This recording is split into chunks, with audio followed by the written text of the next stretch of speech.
پھر آپ کو وہ اس سے نتائج کا عمل کر دیتے ہیں کہ وہ عمران خان جو پاکستان کے اندر سیاسی تبدیلی کا دعوے دار تھا، وہی روایتی چہرے، وہی کرپٹ لوگ، وہی مافیاز سارے اس کے اقتدار میں موجود تھے، اور ایک پرسیپشن بنا دیا گیا ہے کہ جھوٹ اتنا بولو کہ لوگ سچ سمجھنا شروع ہو جائیں۔ میں آپ سے کہتا ہوں، آپ جرنلسٹ ہیں، آپ ذرا ان کا ریکارڈ اٹھا کے ان کی حکومت کا دیکھیں۔ سب سے پہلے اسکینڈل ہے ادویات کا اسکینڈل، 450 ارب کا، جو ان کا وزیر اس کا ذمہ دار قرار پایا، انہوں نے اس کو سیک کر دیا، اور سیک کر کے کیا کیا، اس کو پارٹی کا سیکرٹری جنرل بنا دیا۔ اس کے بعد کنفلکٹ آف انٹرسٹ کی بات وہ کرتے تھے، آپ کو یاد ہے پیٹرولیم کی قیمتیں کم کی، اور جو شخص اس کا ذمہ دار تھا وہ تو اربوں خربوں کما گیا، اس کو کسی نے نہیں پوچھا۔ چینی کا اسکینڈل آیا، آٹے کا اسکینڈل آیا، کون سا اسکینڈل نہیں آیا، بد انتظامی تھی۔ اور میں آپ کو یہ بات بتا رہا ہوں بطور جرنلسٹ کہ جس کیفیت میں ان کے خلاف عدم اعتماد آئی، کہ اگر وہ عدم اعتماد نہ آتی ان کی سیاست ختم ہو جانی تھی۔ اور میں آپ کو ایک تاریخی بات بتاتا ہوں کہ جس جگہ آپ بیٹھے ہیں، کہ وہ سامنے والے اس صوفے پہ پاکستان کی ایک معتبر شخصیت آئی تھی میرے پاس، تو انہوں نے کہا کہ جی، میں نے انہیں کہا کہ یہ تو عدم اعتماد آ رہی ہے اور یہ جا رہے ہیں یہاں سے، اور میں نے کہا آپ الیکشن میں جائیں، آپ کو حکومت میں نہیں آنا چاہیے، کہ اگر یہ اس وقت عدم اعتماد نہ لاتے تو یہ سیاست ختم ہو چکی ہونی تھی۔ پھر کیوں اس کی سیاست زندہ رہی، اور جیسے میں نے کہا کہ ووٹ بینک ان کا موجود ہے، یہ لوگوں کے اندر ایک رد عمل ہے۔ پھر وہیں سے بات آ جائے گی کہ جو جمہوریت ڈیلیور نہیں کرے گی۔ دیکھیں، آج پاکستان معاشی حوالے سے خطرناک زون سے نکل آیا ہے، یہ کریڈٹ شہباز شریف صاحب کو ہے، لیکن اس ڈیموکریسی کے اگر اثرات یا ان کے جو یہ کارنامہ ہیں اس کے اثرات عام آدمی تک نہیں پہنچے گے۔ پیٹرولیم کی قیمتیں مارکیٹ کے کلیش کر گئی دنیا کے اندر، اور اس پیٹرول کی قیمتوں میں کمی کے ثمرات عام آدمی کو نہیں پہنچ رہے۔ بلوچستان پہ لگائیں گے؟ نہیں، کوئی دیکھیں، وہ بلوچستان میں پتہ نہیں کب لگیں گے، لیکن بات یہ کہ آپ کے اپنے جو لوگ ہیں، دیکھیں شہباز شریف صاحب تو ہمیشہ یہ کفایت شہری کی بات کرتے رہے۔ میں آپ سے پوچھتا ہوں کہ کون سی آج تک عیاشیاں بند ہوئی ہیں؟ کیا کیبنٹ چھوٹی ہوئی ہے؟ اسی طرح سب کچھ چل رہا ہے۔ یہ اس طرح نہیں چلے گا، اس طرح نہیں ہے، میں آپ کو بتا دوں چلے گا۔ اور پھر دیکھیں، بات یہ کہ جمہوریت اسٹرنتھن ہی تب ہوگی جب اس کو عوام کی تائید اور حمایت حاصل ہوگی، اور عوام کی تائید اور حمایت اس وقت حاصل ہوتی ہے جب اس کے ثمرات عام آدمی کو ملتے ہیں۔ پاکستان میٹرز کی اسکرین پہ بیٹھ کے کچھ عرصہ پہلے فواد چودھری صاحب نے کہا ہے کہ یوتھ کی وجہ سے پی ٹی آئی نہیں بنی، کسی ووٹ بینک کی وجہ سے پی ٹی آئی نہیں بنی، پی ٹی آئی پارٹی تب بنی جب ہم آئے، اور اقتدار میں بھی تب آئی جب ہم آئے۔ اس بارے میں کیا کہتے ہیں؟ بات اس نے درست کہی ہے، میں آپ کو بتاتا ہوں۔ انہوں نے جب ہم آئے سے مراد ہے وہ جہانگیر ترین صاحب آئے، انہوں نے ان کو کہا کہ الیکٹیبلز، دیکھیں جو 2013 کے الیکشن میں وہ جو ان کی بڑی وہ الیکٹیبلز کو لائے، انہوں نے کہا کہ آپ اس چکر میں نہ پڑیں۔ اور اب بھی دیکھیں ان کے بارے میں جو ان کی خان صاحب کی سب سے بڑی کمزوری ہے نا، وہ ان کی سب سے بڑی طاقت بھی ہے، وہ انپریڈکٹیبل ہیں، وہ کچھ بھی کہہ سکتے ہیں۔ وہ ایک وقت میں اسٹیبلشمنٹ کو للکارتے نظر آتے ہیں اور پھر انہیں پکارتے نظر آتے ہیں ایک ہی وقت میں۔ یہ جو لیٹرز لکھے گئے اس سے پہلے دیکھیں انہوں نے ہر وہ کام کیا جو پاکستان کی تاریخ میں نہیں ہوا۔ آپ پاکستان کی ریاست کو، پاکستان کے ریاستی اداروں کو دنیا بھر میں امبیرسمنٹ سے دو چار کر رہے ہیں۔ کیا آپ اس طرح پاکستان میں سیاست کر لیں گے؟ اور میں پاکستان کے لوگوں کے بارے میں ایک بات آپ کو بتاؤں، پاکستانی قوم جو ہے بڑی باشعور قوم ہے۔ میں نے جیسے آپ کو آغاز میں کہا ہے کہ ان کے اندر غصہ رد عمل ضرور ہے، لیکن وہ پاکستانیت پر کبھی اثر انداز نہیں ہوں گے، پاکستان پہ اثر انداز نہیں ہوں گے، اور ان کو سب کچھ پتہ ہے کہ کون کیا کر رہا ہے۔ میں نے آپ کو کہا نا کہ پارٹیز اب نظریات کے ساتھ یا خیالات کے ساتھ منسلک نہیں ہیں۔ نواز شریف صاحب کی سیاست کیا تھی؟ وہ مسلم لیگ کے صدر تھے، پرائم منسٹر بن گئے، لیکن وہ ڈیلیور کر رہے تھے۔ آپ دیکھیں نا، وہ اسٹیبلشمنٹ انہیں نکال دیتی تھی، ان کا سیاسی کیس موجود ہوتا تھا، لوگ کہتے تھے یہ بندہ ڈیلیور کرتا رہا ہے۔ اس لیے میں آپ کو ایک بڑی مزیدار بات، انہوں نے ایک دفعہ میں بتایا کہ میرے والد محترم مجھے کہا کرتے تھے کہ بیٹا کچن کی 7 چیزیں کبھی مہنگی نہ ہونے دینا، میاں شریف صاحب۔ تو آپ دیکھ لیں، وہ وہاں پر بیٹھ کے، میں آپ کو بتا رہا ہوں، ان کے ایک بڑے معتبر ہیں، بڑے پرانے، ان کی خاصے ایجنٹ ہیں، وہ ان سے وہاں مختار ان کا نام ہے، ان سے بلا کے پوچھتے تھے کہ چینی دا مختار کی ریٹ ہے، آٹے دا کی ریٹ نکلے، آئل تو مہنگا نہیں ہوا ہے۔ آج آپ دیکھ لیں یہی 7 چیزیں مہنگی ہوتی ہیں اور کوئی چیز کچھ نہیں ہوتا، سب کچھ مہنگا ہے۔ جب آپ لوگوں کی زندگیاں جیرن بن جائیں گی، اور غریب آدمی کا جب چولہا بجھتا ہے نا، پھر اس کا یہ جلتا ہے۔ تو یہ جب جلنا شروع ہو جائے تو کام خطرناک ہوتا ہے. آپ نے سوشل میڈیا کی بات کی. سوشل میڈیا پہ صحافی بھی موجود ہیں آج کل. سوشل میڈیا کی صحافت کا ہی دور ہے, ڈیجیٹل صحافت. ابھی بھی ہم پلیٹ فارم ڈیجیٹل ہی یوز کر رہے ہیں, اسی پہ بیٹھے ہیں. ڈیجیٹل صحافت میں کئی بار تنقید جو ہوتی ہے, جو صحافی کا حق ہے, وہ تضحیک میں بدل جاتی ہے, خاص طور پہ ٹویٹر جیسے پلیٹ فارم پہ. تو اس بارے میں آپ کا کیا کہنا ہے؟ دیکھیں بات یہ کہ تنقید کرنے کا حق آپ کو آئین پاکستان دیتا ہے, تضحیک میں نہ, تضحیک میں نہیں ہونا چاہیے. پتہ دیکھیں میں آپ سے بیٹھ کے 10 باتوں پہ اختلاف کر سکتا ہوں, یہ تضحیک کا پہلو کہاں سے آیا؟ یہ ایک خاص مائنڈ سیٹ تھا. میں نے پہلے بھی آپ کو کہا 2-3 چیزیں ہوئی ہیں. ایک تو پاکستان میں سیاستدانوں کو گالی بنایا گیا, یہ مائنڈ سیٹ آپ سمجھیں کہاں سے ہے. پاکستان کی پولیٹیکل پارٹیز کو کون سٹرونگ نہیں ہونے دیتا, وہ بھی سب کو پتہ ہے.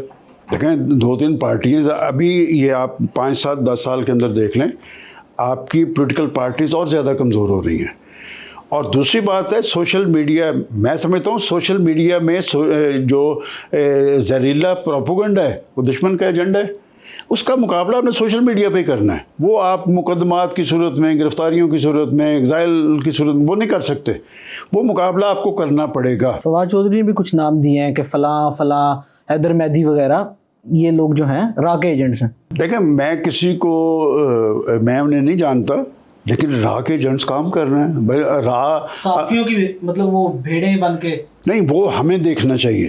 وہ ہمیں دیکھنا چاہیے کہ ہمارے اندر کون سے لوگ ہیں جو ہماری صحافت پہ اثر انداز ہو رہے ہیں. یہ جو ڈالرز کا فنومینا آیا ہے, یہ کہاں سے آیا ہے؟ کہ آپ نے پروسیس میں تو آپ آئے نہیں. آپ نے جناب کیمرہ ہاتھ میں پکڑا اور آپ گلی میں چل نکلے. مطلب آپ پروسیس میں 40 سال کے بعد اس پوزیشن میں آیا ہوں. تو آج تو لوگ دوسرے سال کے اندر کیمرہ پکڑ, ہر آدمی جس کے ہاتھ میں موبائل ہے وہ جرنلسٹ ہے, اور وہ جو مرضی کہتا رہے. یہ ایک ذمہ دار مملکت ہے, یہ نیوکلیر اسٹیٹ ہے. اور یہ بھی میں آپ کو بتا دوں, آپ کا نیوکلیر انجن ہے وہ دشمن کی آنکھ میں کھٹک رہا ہے پوری دنیا کے. آج لوگ پاکستان, لیکن پاکستان معاشی حوالے سے دگرگوں صورتحال میں عالم اسلام سارا پاکستان کی طرف کیوں دیکھتا ہے؟ امریکہ کو پاکستان کا پرابلم کیا ہے؟ چائنا پاکستان کی طرف ٹلٹ کیوں کرتا ہے؟ پاکستان کی ایک اہمیت ہے. لیکن یہ نہیں ہو سکتا کہ آپ کے ایک ہاتھ میں نیوکلیئر اور دوسرے ہاتھ میں آپ کے کشکول پکڑا ہو. تو یہ جب تک آپ معاشی حوالے سے اپنے پاؤں پہ کھڑے نہیں ہوں گے, نہ مقاصد پاکستان کی تکمیل ہوگی, نہ آپ آگے بڑھ سکیں گے. دفاعی اعتبار سے آپ خود انحصاری کی پوزیشن پہ پہنچ گئے, اور دشمن کی جرت نہیں کہ وہ آپ پہ بری آنکھ ڈال سکے. لیکن جب تک آپ معاشی حوالے سے اپنے پاؤں پہ کھڑے نہیں ہوں گے, آپ سروائیو نہیں کر سکیں گے. اچھا, میرا آخری سوال, آپ نے 40 سال صحافت کی. نئے آنے والے صحافیوں کو جو کہ موبائل جرنلزم کی دور میں آ رہے ہیں, ہر بندہ ہی صحافی ہے جس طرح آپ نے کہا, جس کے پاس موبائل ہے موبائل پکڑ کے تصویر بنا کے ویڈیو بنا کے صحافت کر سکتا ہے. اس دور میں آنے والے نوجوانوں کو, صحافت میں آنے والوں کو کیا مشورہ دیں گے؟ 2 چیزیں بڑی امپورٹنٹ ہیں اس میں. ایک تو آپ اپنی ساکھ جو ہے وہ بنائیں. پتہ ہو کہ ضیاء الرحمان نے جو بات کی ہے یہ بات درست کرتا ہے, چاہے مخالفت میں ہو چاہے کسی کی حمایت میں ہو. دوسری بات جو ہے میں اکثر کرتا ہوں, میں چونکہ ماس کمیونیکیشن کا جب اسٹوڈنٹ تھا, ہمارے کلاس فیلو جو بڑے ذہین تھے, جو ٹاپرز تھے, وہ اس فیلڈ میں بہت پیچھے رہ گئے. لیکن جس نے محنت کی ہے نا, کہ ذہین آدمی پیچھے رہ سکتا ہے, محنتی آدمی کبھی پیچھے نہیں رہ سکتا. محنت آپ کو کرنی پڑے گی. ہم نے گلی محلوں کے اندر رپورٹنگ کی ہے. لاہور کے اندر ہر جلسے جلوس میں جایا کرتا تھا, اور مجھے یاد ہے میں بطور چیف رپورٹر, مجھے مجید نظامی صاحب کہا کرتے تھے کہ ہر جگہ پہ آپ کا جانا ضروری نہیں. مجھے پتہ ہوتا تھا کہ کس جلسے میں, کس جلوس میں کتنے لوگ ہیں. آپ میرے پاس آئے ہیں, میں نے آپ سے غزہ مارچ کے بارے میں پہلا کویشچن کیا کہ آپ اسلام آباد کا غزہ مارچ کا کور کر کے آئے ہیں, مجھے بتائیں کہ کراؤڈ تو چارج تھا, بندے کتنے تھے. اس لیے کہ وہاں سے ہم نے انالائز کرنا ہے ہر چیز کو. دیکھیں غزہ مارچ بڑے کامیاب ہو رہے ہیں, فضل الرحمان صاحب بھی کر رہے ہیں, نعیم الرحمان صاحب بھی کر رہے ہیں. اس میں ایک کریڈٹ آپ پاکستان کے پرائم منسٹر کو بھی دیں. دیکھیں یہ تو پاکستان میں کر رہے ہیں نا. اس پاکستان کے پرائم منسٹر نے اس وقت دنیا کے سب سے بڑے پلیٹ فارم پہ نیتن یاہو کی موجودگی میں اس کا بھیانک, شرمناک اور افسوسناک چہرہ بے نقاب کیا کہ یہ انسانیت کے دشمن ہے. اور آپ کو پتہ ہے کہ شہباز شریف صاحب نے جب وہاں اسپیچ کی تھی UN میں, اس کے بعد نیتن یاہو کی اسپیچ تھی, اور جو ہی انہوں نے نیتن یاہو کھڑا ہوا یہ وہاں سے واک آؤٹ کر گئے. یہ بہت بڑا کریڈٹ ہے. دیکھیں آپ اگر پولیٹیکل پارٹی یا پولیٹیکل لیڈرشپ, وہ بھی تو پاکستانی ہیں, وہ پاکستان کا ذمہ دار ہے، اور آپ ریکارڈ پہ اٹھا کے دیکھ لیں، اس نے ہر انٹرنیشنل پلیٹ فارم پہ، ہر علاقائی پلیٹ فارم پہ، یہاں ہمارے پاکستان کے اندر جو اسلام آباد میں کانفرنس ہوئی ہے جہاں پر ماحول بھی نہیں بنتا تھا، اس نے وہاں پر بھی غزہ کی بات کی ہے، آج بھی وہ غزہ کی بات کرتے نظر آ رہے ہیں۔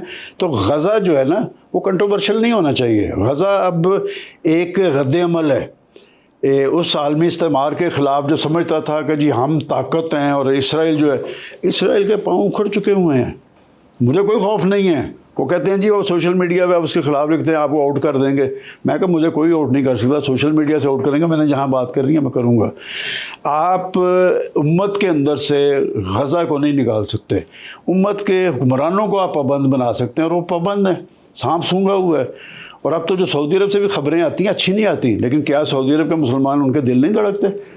تو عرب نیشنلزم بھی زندہ ہے، اور امت کے اندر بھی جو جذبہ ہونا چاہیے وہ موجود ہے، اور خوفزدہ نیتن یاہو ہے، یہ میں آپ کو بتا دوں، اس لیے کہ اسے سمجھ آ گئی ہے یہ بائیڈن کو شکست کس بات کی ہوئی ہے، اسی سٹانس پہ ہوئی ہے نا کہ اس کے امریکہ کے اندر سے لوگ باہر نکل آئے۔ اور یہ جو نئے ہمارے ٹرمپ صاحب آئے ہیں، ٹرمپ بھی ایک شخصیت نہیں ہے، یہ ایک کیفیت ہے، اور یہ کیفیت امریکہ کے لیے اچھی نہیں ہے۔ دیکھیں وہاں میں نے جو بار بار یہاں پاکستان میں رد عمل کی بات کرتا ہوں نا، کہ وہاں پر ایک رد عمل تھا ان کی اس پالیسی سے خلاف، وہ اس میں ٹرمپ کو لے آئے۔ اگر ٹرمپ صاحب بھی وہی کام کریں گے تو ابھی تو میرا خیال ان کو 100 دن بھی شاید نہیں ہوئے کہ کام، وہاں تو کام شروع ہو گیا، لوگ سڑکوں پہ آ رہے ہیں کہ جن ایشوز کی بنیاد پہ وہ برس اقتدار آیا ہے وہی ایشوز پھر کھڑے نظر آ رہے ہیں، اور وہ دنیا کو غیر مستحکم کرنے چل پڑا ہے۔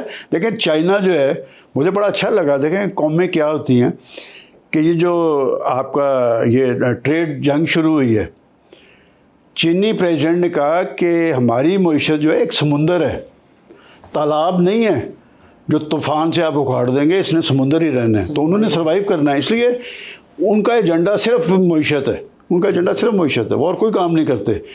وہ عالمی طاقت بن رہا ہے اور امریکہ اندر سے اکھڑ رہا ہے۔ تو وہ سید مودودی نے کہا تھا کہ جی کمیونزم جو ہے وہ ماسکو کے اندر اور سرمایہ دارانہ نظام واشنگٹن کے اندر وہیں تباہ ہوگا، تو یہ تو اسی طرف ہی چل نکلے ہیں، دونوں نظام تباہ، وہ تو تباہ ہو گیا نا جی، رشیا تو اکھڑا، تو اب باری واشنگٹن کی ہے، تو ٹرمپ صاحب پہ سارا کچھ چل رہا ہے۔ سر بہت شکریہ آپ کے وقت کا۔ سیاستدان جب کام کرتے ہیں تو وہ کام جب عوامی مانگوں کے مطابق نہ ہوں تو ان پر چیک اینڈ بیلنس رکھنا صحافیوں کی ذمہ داری ہے۔ آپ کیا سمجھتے ہیں، آپ کیا سوچتے ہیں، کامنٹ سیکشن میں ہمیں ضرور بتائیے۔ اسی کے ساتھ ہمیں دیجیے اجازت، اللہ حافظ۔